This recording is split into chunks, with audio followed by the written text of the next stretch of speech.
രാവിലെ തന്നെ ഇതുപോലത്തെ ഒരു കാഴ്ച കണ്ടാണ് ദിവസം തുടങ്ങിയത്. എന്നും വൈകിട്ട് ജിമ്മിലോട്ട് പോവാറില്ല ഞാൻ. സമയക്രമത്തിന്റെ തെറ്റുമൂലം രാവിലെ എങ്ങനെയോ എഴുന്നേറ്റു, അതും നേരത്തെ. എന്നാ പിന്നെ ജിമ്മിലോട്ട് പോവാ പറഞ്ഞ് പാവങ്ങളുടെ പ്രീ വർക്കൗട്ട് മീലും എടുത്ത് നേരെ ജിമ്മിലോട്ട് വിട്ടു. മുകളിലോട്ട് കയറി ചെന്നപ്പോഴാ ഓർത്തെ ഇന്ന് ലെഗ് വർക്കൗട്ടായിരുന്നു. രാവിലെ ആയതുകൊണ്ടാ തോന്നുന്നു ഒരു മിഷൻസും ഫ്രീ അല്ലായിരുന്നു. കുറച്ചു നേരം റെസ്റ്റ്.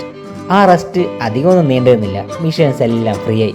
ഒരു 10-15 മിനിറ്റ് വാമപ്പും കഴിഞ്ഞ് വർക്കൗട്ട് സ്റ്റാർട്ട് ചെയ്തു. ഞാൻ വർക്കൗട്ട് ചെയ്യുന്ന രീതിയും ഫോമും ഒന്നും ശരിയായിട്ടില്ല.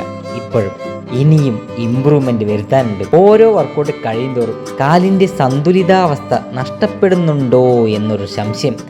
നടക്കാനും ഇരിക്കാനെല്ലാം വളരെ ശ്രമകരമായിരിക്കുന്നു. അവസാനത്തെ 2 വർക്കൗട്ടും കൂടെ കഴിഞ്ഞാൽ 2 കാലും എടുത്ത് അയ്യിലിടാം. ഓക്കെ, ലെഗിൻ്റെ അടികളെല്ലാം കഴിഞ്ഞതിന് ശേഷം 3 വേരിയേഷൻ ആപ്സ് വർക്കൗട്ടും ചെയ്ത് സ്ട്രെച്ചസും കൂടി ചെയ്ത് ഇന്നത്തെ വർക്കൗട്ട് അവസാനിപ്പിച്ച് കയറിയ സ്റ്റെപ്പൊക്കെ എങ്ങനെയോ ഇറങ്ങി നേരെ വീട്ടിലോട്ട് വിട്ടു. അപ്പോൾ ഓക്കെ, ബൈ.